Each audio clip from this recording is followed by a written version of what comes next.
Good evening, everyone. Welcome back once again to Vicious Rants. And of course, I'm your host, your YouTube messiah, and often imitated, never duplicated superstar, Tim Vicious. And we are going over Raw this week. Was it Kansas City, Missouri? Well, this is not wrestling news per se, but big news did happen earlier in the day, and do feel the need to address it. Sadly, the passing of Stan Lee happened earlier in the day of this recording, and say heartbroken is the very least, is the mildest way you can really put it, you know.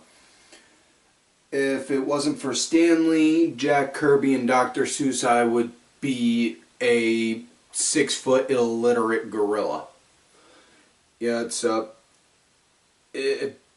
thank you, Stan, for pretty much making my childhood and for helping Marvel make my childhood, put my childhood on the silver screen and in the movies. With that said, let's get on with the show. Monday Night Raw. And for a go-home show for Survivor Series, this was pretty good. It was pretty good. I liked it. Now, it started out right off bat, Tag Team Battle Royal. The winner of this Battle Royal will then get to be the team captain for the Raw Tag Team Survivor Series match. And, whew, well, the bell rang, and then Strowman came out and murdered everyone. And, yeah, in all fairness, though, I gotta give Heath Slater credit because, you know, by God, he was the only one I saw smart enough to actually slide out under the ring like, okay, you know, I'm not dealing with this motherfucker, I'm getting out of here. So, yeah. Big props to Heath Slater on that because I would have done the same. Not gonna mess with a 7-foot, 400-pound fucking monster like that. So, anyways, Braun clears the ring. He then winds up calling out Corbin and says he wants him. You know, he's going to hold the show hostage, this, that, and the other. And then out comes the MILF in charge, Stephanie. And she comes out, pretty much puts on the mom voice and knocks Strowman into place. You know, saying, I'll give you anything you want so long as you keep yourself in check until after Survivor Series. And Strowman made his wish list very short and simple. He wants Lesnar for the Universal title, and he wants Corbin. He also wants to pick the stipulation. So, in all likelihood, Brock and Strowman, honestly, my best guess, despite what the little dirt sheet fuckknuckles, Meltzer and such like to report, honestly, personal prediction, TLC, Royal Rumble. One or the other, because those are the two big ones coming up. And as far as for Corbin, he's going to wind up being the feeder into one or the other. He's going to wind up being doing one or the other. But, yeah, I'm all for this, you know, because you look at, and you think about it. Sit back and think about it for a minute. You just see the way Strowman has been consistently chasing after the title, you know, and he has made himself by being the hunter as opposed to being the hunted. And I can't complain too much. My only thing is, just want to know, you get Strowman the title, okay, what from there? Because what are you going to do with, again, having a 7-foot, 400-pound gorilla like that as your champion? How many people are you going to have to be able to say they are legitimate challengers? You know, you're going to try and throw Seth Rollins his way.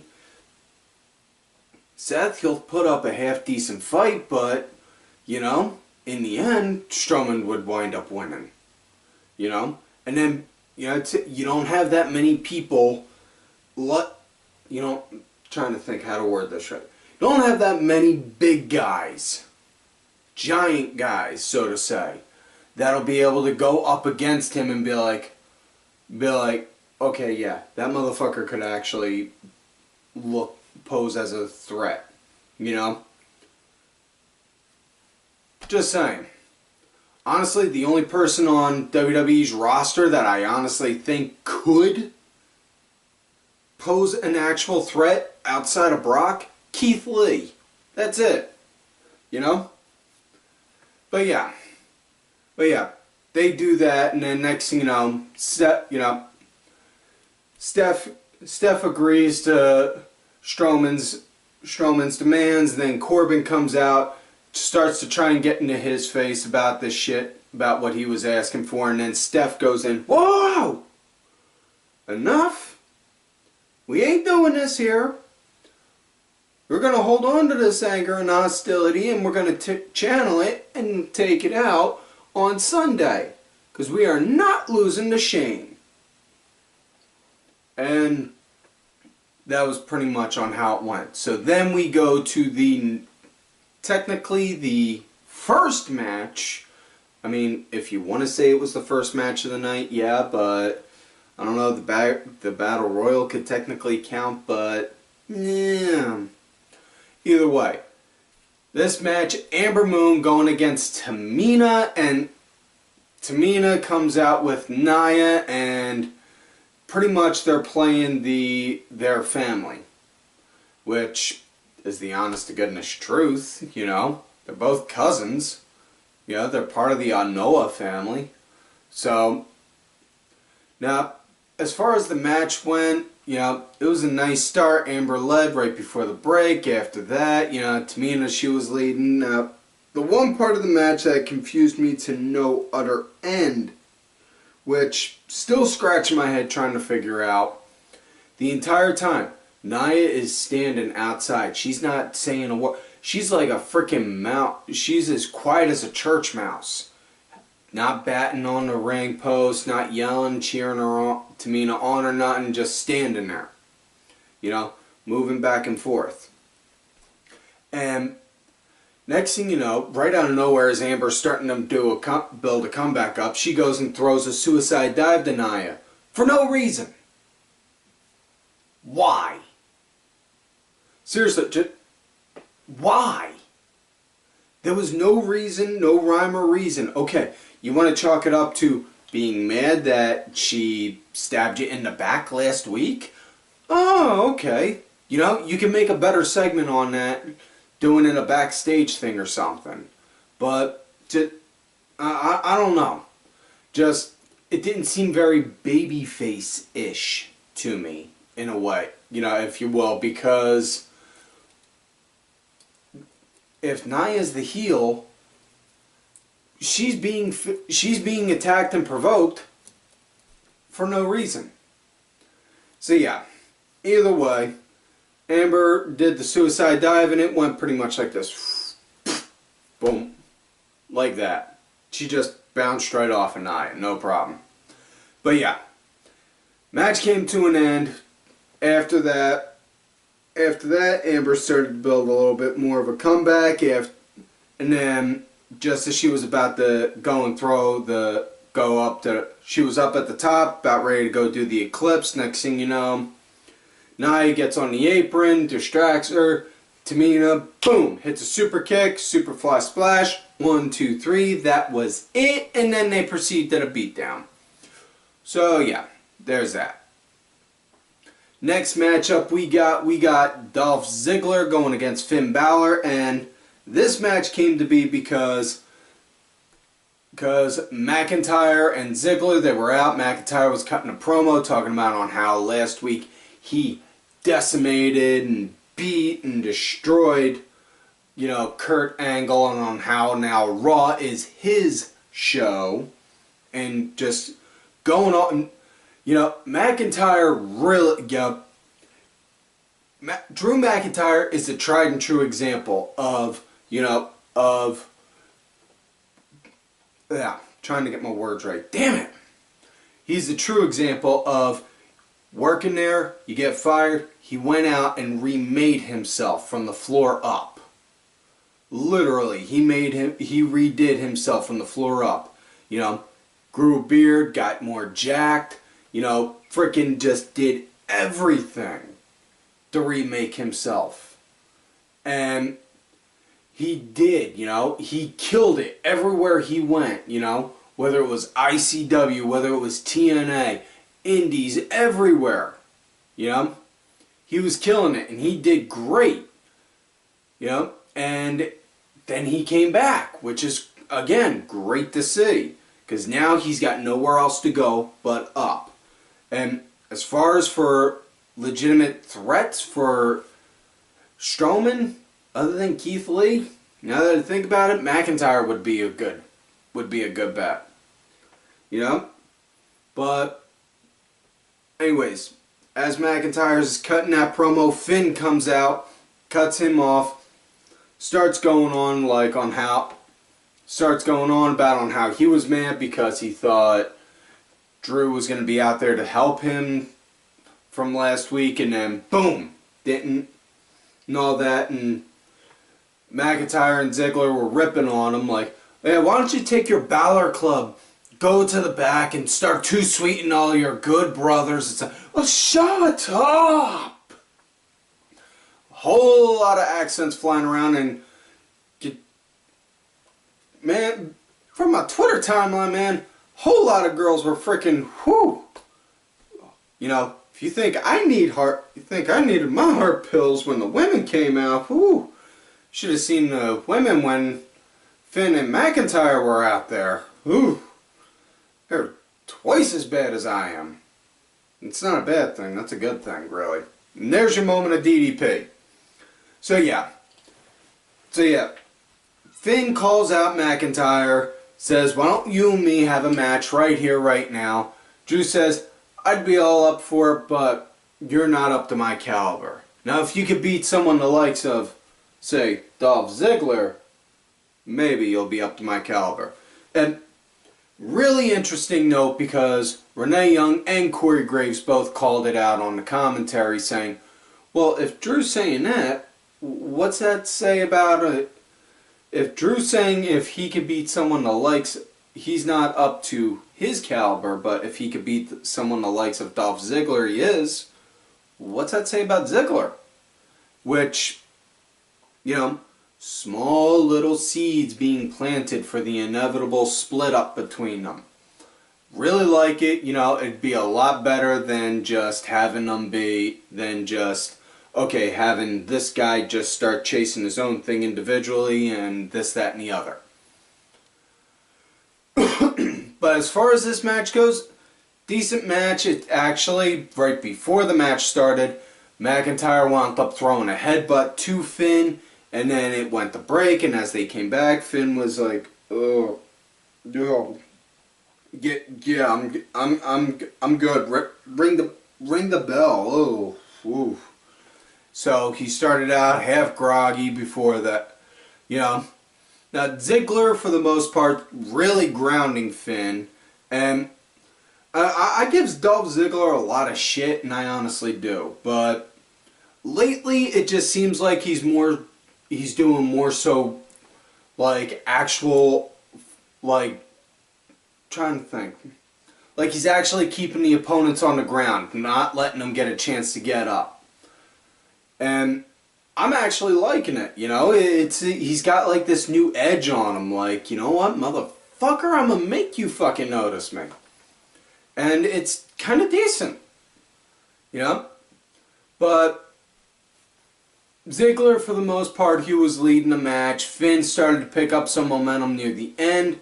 Now, on how the match came to an end was, just as Finn was building up a comeback, he went to go up for the coup de grace, missed, Ziggler then went to go for a roll-up. They noted that Finn possibly may have tweaked his knee. As of this time, nothing's been said on it yet. Hopefully that was just storyline and, you know, it was just one of those, yeah, I just stung it while I was in the ring. I'll be good. Just let me get some ice and some ibuprofen. But, yeah, after that, Ziggler went for a roll-up, 1, 2. Finn then countered it into a roll-up of his own, 1, 2, 3. That was it. So, my guess next week we're going to get Finn Balor versus Drew McIntyre on Raw. And I am all for that. Now, next up we got, again, was the Tag Battle Royal. And, yeah. Well, this was pretty much the piss break of the night. Piss break, folks. This was the piss break of the night. It's been a while since we've thrown out a piss break of the night for a match on here, so not that we felt like it was appropriate to give one, but this one was one. It just sadly it was. You know, nice to see the Lucha House Party out there, you know, and it was seeing more of 205 being integrated into Raw outside of just random cruiserweight matches. You know, between Leo Rush, Lucha House Party. When the Shield got torn down, they had Drew Gulak leading AOP on what to do for the beatdown. You know, little things like that. It's nice to see. But yeah, match one, the Battle Royal came to an end. Gable and Rude wound up eliminating the Ascension, and so they're now the tag team captains for the Raw Tag Team, Raw Survivor Series Tag Team against SmackDown Survivor Series Tag Team, and excuse me, the Raw team is Rude and Gable, the Ascension,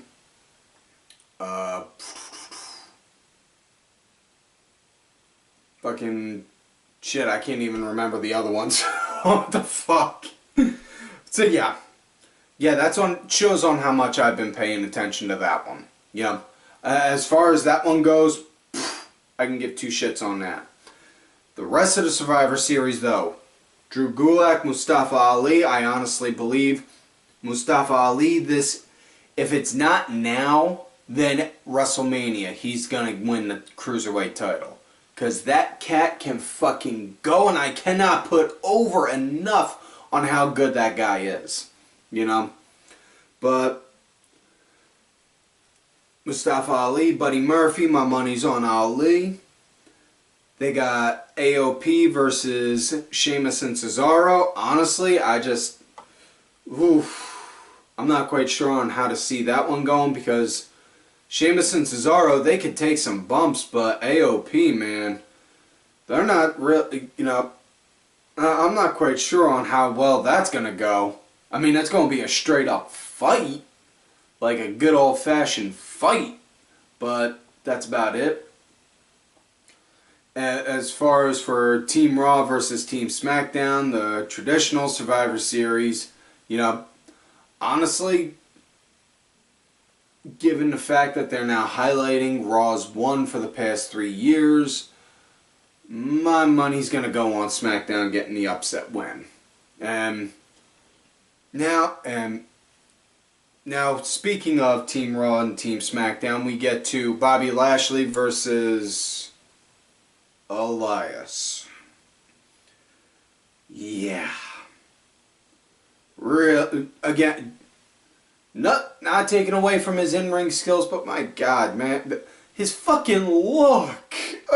He just looks like one of those kind of hipsters that hasn't showered in like 3 weeks. Ugh.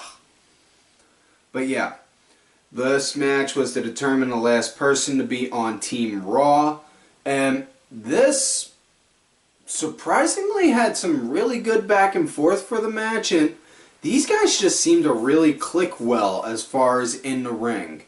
Now, I'm not saying they're an obvious, like, fucking Dave Meltzer, 12-star Tokyo Dome type shit, but no, these two put on a pretty damn good show.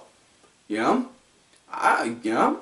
Obviously I think it's a damn good show if I'm still watching it, I'm not going to be some little fucking pisshead that goes and shits all over everything.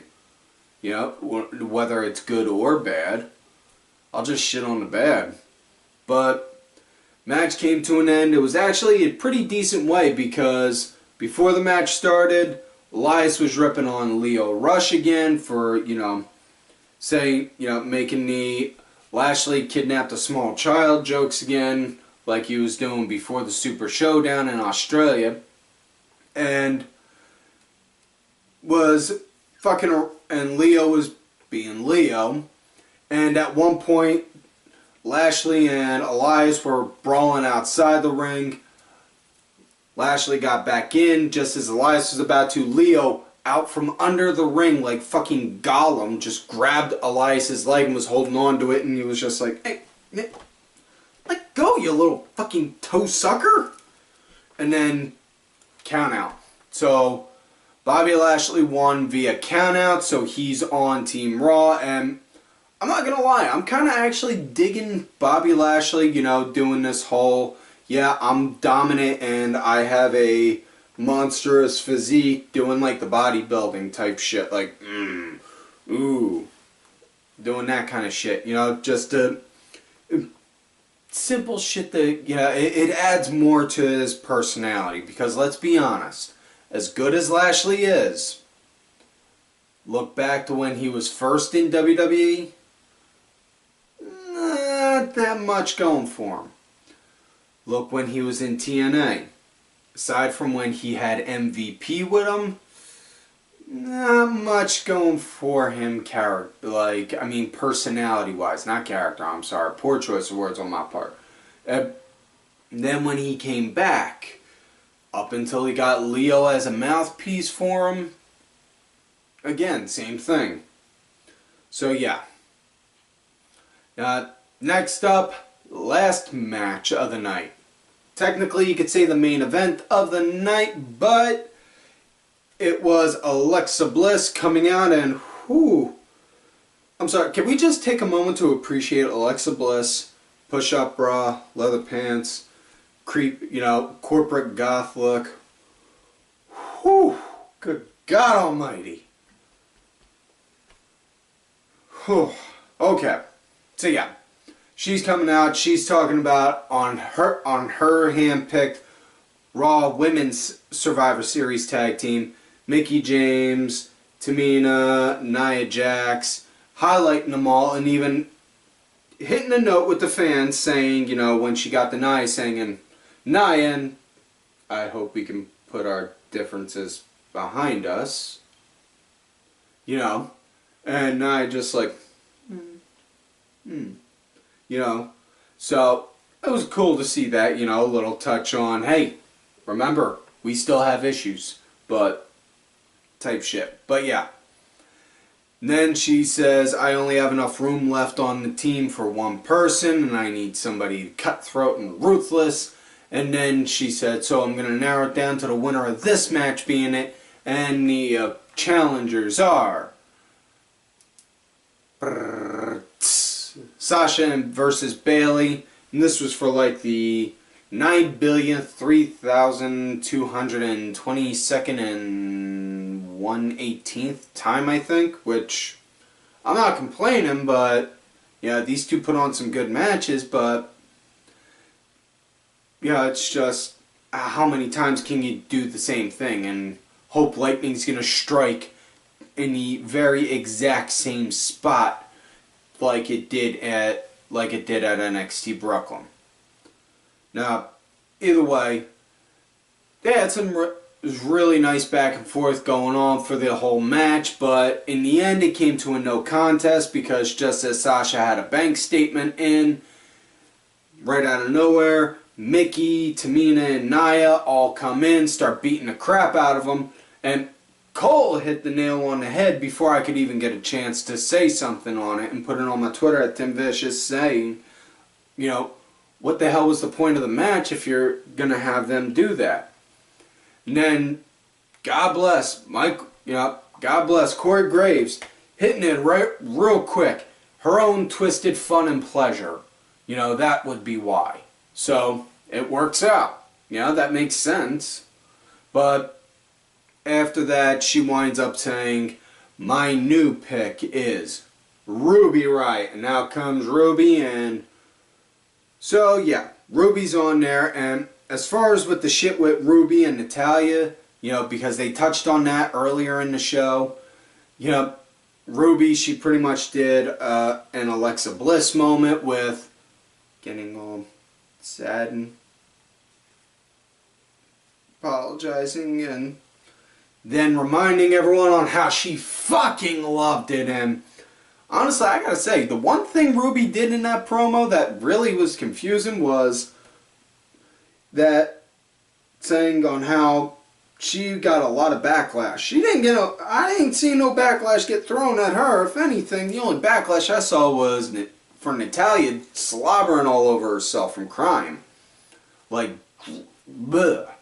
But yeah, Ruby comes out, and then they cue to the camera in the back where they show Ronda Rousey out there, Ronda Rousey in the back having an armbar locked in from Becky Lynch. She winds up having that in, then she lets go, then storms all the way down to the ring. It just starts looking at them like, the man's right here. The man is right here. You want some? Come get some. Come get some. And then boom, all the women from SmackDown roster proceed to beat down all the girls on Raw. And at one point, Becky actually got busted open, and I think her, you know, they were saying pretty sure her nose was broke. You know, she had some blood. You know, she had the fucking. She wore the proverbial crimson mask well. You know, and that didn't stop her one bit though, God bless. You want to talk about a fucking workhorse right there. Whew. But yeah, they're all the SmackDown girls proceed to beat the shit out of them. Then Becky gets a chair, starts slapping it down over Ronda, because she's out there trying to make a fight for the Raw as well, and then no. So it ends with SmackDown being dominant, guarantee. SmackDown, you're going to have either the Raw women trying to fight, or you're going to have all the guys from Raw go and beat the shit out of SmackDown, just to even it out. So, yeah, there's that. So, that's it for this week's show, folks. Like on normal, please do not forget to like the video, subscribe to the channel, go back, watch some of the other episodes. Make sure y'all look for me on my Twitter at TimVicious. Do also have another account if I get ghosted or put in Twitter jail, Tim_Vicious. Also on that Facebook gimmick, Tim Ash. If you're going to look for me on my Facebook gimmick, make sure you let me know you found me on there from here. Or my Twitter at TimVicious, so I don't think you got your creep jaw gone. Also, folks, do not forget to follow all of these cool-ass cats right here on the Twitter. Axum Mulligan, Kenny Killer, my good brother, I am Danny Sunday, DSBIV, Cranky Grandpa, Dazzy, MWP. Big thanks to my executive producer, Ollie Ben, who did provide the music for this week's show. Make sure y'all check it out. It's out there on iTunes, Spotify, and such. Details are down below. Also, if you want one of these sweet-ass Ollie Rewind shirts, hit me up and I'll talk to Ollie for you. Show the man some love and support. And folks, I can always tell y'all, you love me great, you hate me. Fuck yous.